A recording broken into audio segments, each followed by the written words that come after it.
Assalamualaikum warahmatullahi wabarakatuh. Selamat berjumpa kembali dengan channel Bela Agama. Judul video kita adalah singkat saja. Saya mereact video dari Kalam Kristus ya, dari Pak Joshua Tubuh, menghadirkan pengacara Kosman Sunet ya, Pak Komarudin ya. Ya, judulnya sangat simpel saja.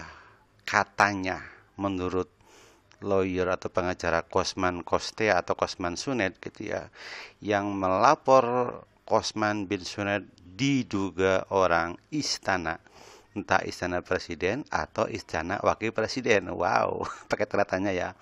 Wadaw atau wow atau gaswat. Pelapor Kosman Kostea adalah dari istana, tanda tanya ya. Nah, di sini saya ambil faktanya dan kita coba kontradiksikan dengan sini ya. Ini pengakuan si Kosman yang ngaku-ngaku dekat sama pejabat. Berkepanjangan begini padahal bukti belum tentu bisa, alat buktinya belum tentu itu jadi bukti yang sah. Misalkan itu kan debatable, soal teologi ini debatable toh. Bisa saya jelaskan Ya sedikit? boleh silakan. Baik. Ya.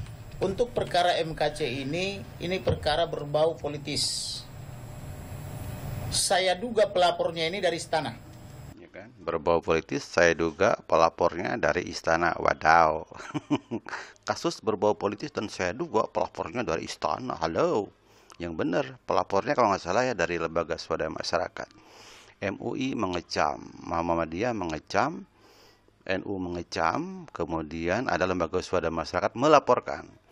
Dia mengatakan bahwa ini dari istana, kesannya karena terlalu cepat penangkapannya. Saya kira ada juga teori lain Pak ya, Pak Komarudin, bahwa MKC ini kan sudah 3 kali dilaporkan oleh Rasi, dia kabur-kaburan. Artinya kasus itu ngambang. Jawa Timur dilaporkan, juga belum juga selesai. Mungkin ini adalah saatnya polisi bertindak karena sudah 3 kali pelaporan. Mungkin ya, jangan difitnah tuh istana tuh, soal istana presiden Pak Jokowi atau wakil presiden Pak Maruf Amin, mentang-mentang Pak Maruf Amin tokoh NU misalkan sebagai pelapor. Sebenarnya terlalu jauh ya, terlalu dini itu, terlalu prematur ya. Next. Karena dia dapat. Tunggu ini perlu dijelaskan. Anda menduga pelapornya dari istana, Dari istana. istana presiden. Kalau Oke. enggak presiden, wakil presiden. Oh, Nah, oke. Kenapa saya duga begitu? Pertama, dia dapat nomor cantik. Nomor laporannya nomor 500. Oh gitu. Kedua, dia baru dilapor tanggal 21, sudah penangkapan 24-25. Di sini kan dia memiliki 2 kesalahan ya Pak Komarudin. Pertama, nomor cantik. Nomor cantik berarti dari presiden atau wakil presiden. Sekarang nggak demikian Pak ya. Itu kan seolah berbau mistik ya. Kalau nomor cantik berarti presiden kan gitu. Kecuali kalau wah pelapornya misalkan B01 iya. Kalau B0102 iya. Tapi kalau laporannya nomor cantik kalau 500, halo. Apakah harus dituduhkan kepada presiden atau wakil presiden? Saya kira tidak demikian ya Pak ya. Yang kedua, itu seperti tadi, pelaporan ini sudah terlalu akumulatif dari Rasi ya, Juli 2020. Kemudian dari ulama Jawa Timur ya, itu sekitar April ya, April 2021. Kemudian kemarin Agustus 2021. Jadi sudah akumulatif itu loh. Mungkin polisi sudah punya rekaman bahwa ini sesuatu yang sudah terlalu ngambang. Harus segera mungkin, apalagi ini sudah terlalu melebar ya, sampai kepada MUI, sampai kepada NU, sampai kepada Muhammadiyah. Kalau nggak segera ditangani kan ini susah juga. Bahkan Menteri Agama pun Mendak berpendapat untuk segera diselesaikan masalah ini kan demikian ya. Next ya. Artinya tidak mungkin penyidik melengkapi Mindik. Mindik itu administrasi penyidikan. Hanya dalam 2-3 hari. Tentu setelah ada laporan diadministrasikan dulu, baru ditentukan dir mana yang menangani. Dalam hal ini dir cyber. Dir cyber tentu menandatangani suatu Berkas. administrasi, ditunjuk subdit mana yang menangani. Setelah turun ke subdit itu butuh 1-2 hari, kemudian subdit menunjuk unit mana atau kanit mana yang menangani. Setelah kanit ditunjuk, itu butuh waktu juga 1-2 hari, baru mereka mulai memanggil pelapor untuk dimintai keterangan awal. Setelah dimintai keterangan awal dari pelapor, baru pelapor ditanya apakah ada saksi, baru apakah ada bukti. Baru dari pelapor inilah baru didapatkan bukti-bukti dan saksi-saksi. Setelah dapat nama-nama saksi, diperlukan lagi waktu minimal paling cepat 3 hari untuk memanggil saksi. Maka itu prosesnya butuh waktu kurang lebih sebulan baru bisa memanggil terlapor. Itu normalnya. Itu normalnya. Tapi ini terlapor belum pernah dipanggil langsung ditangkap. Artinya ada perintah Khusus. super kilat, super cepat. Nah, yang bisa melakukan itu hanya dari Istana Negara. Disebutlah itu perkara atensi. Nah, Istana Negara ini ada dua, ada Istana Presiden, ada Istana Wakil Presiden. Jadi kita duga. Dan itu juga yang membuat penyidik-penyidik ini tidak berdaya untuk tidak patuh kepada hukum acara sehingga mereka bekerja semau gue. Nah, kemudian saya mau luruskan dulu tentang saksi dan ahli tadi. Saksi itu adalah apa yang dilihat, didengar dan dialami. Oke. Kalau Komarudin ini apa? Katanya pelapornya lah istana ya. Ini sekarang sesuatu yang dapat dibantah oleh tadi ya, dua hal. Pertama, beliau mengatakan nomornya cantik loh, nomornya laporan 500. Halau.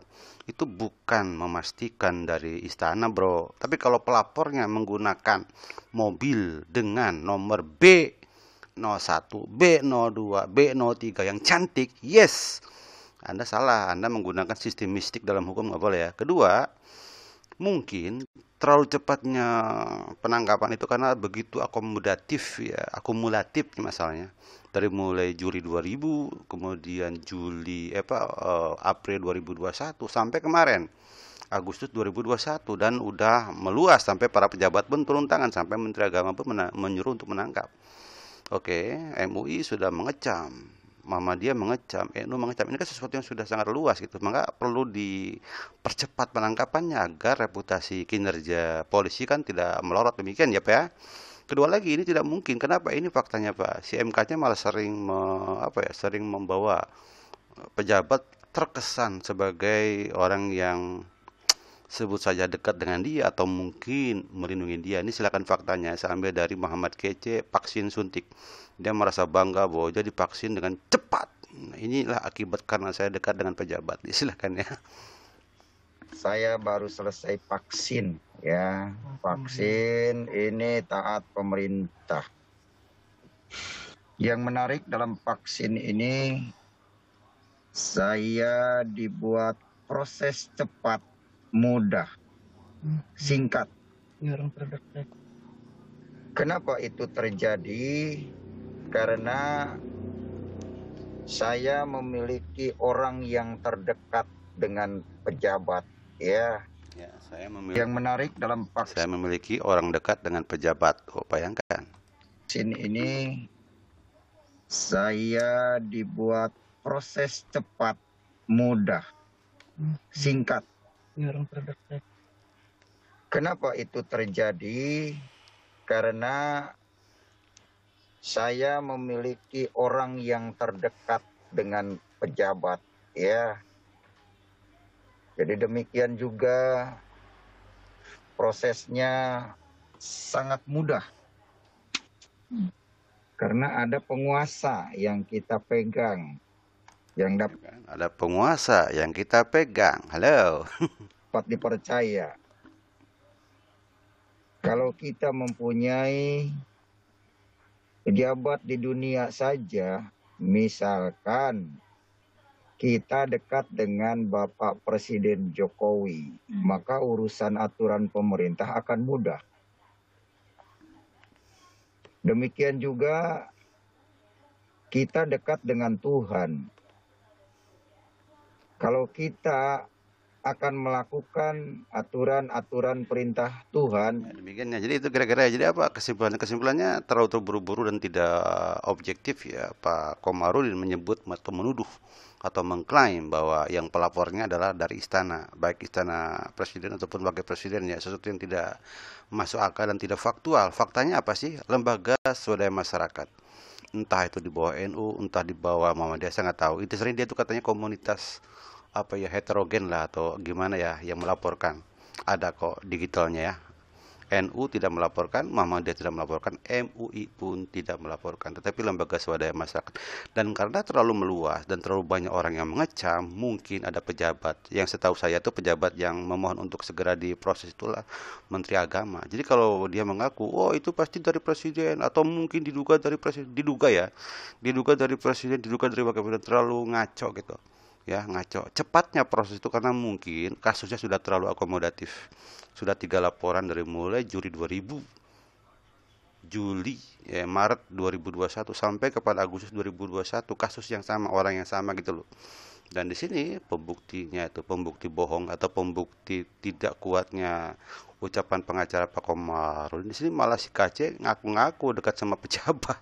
Oke, sekali demikian saja. Billahi taufiq wal hidayah. Wassalamualaikum warahmatullahi wabarakatuh.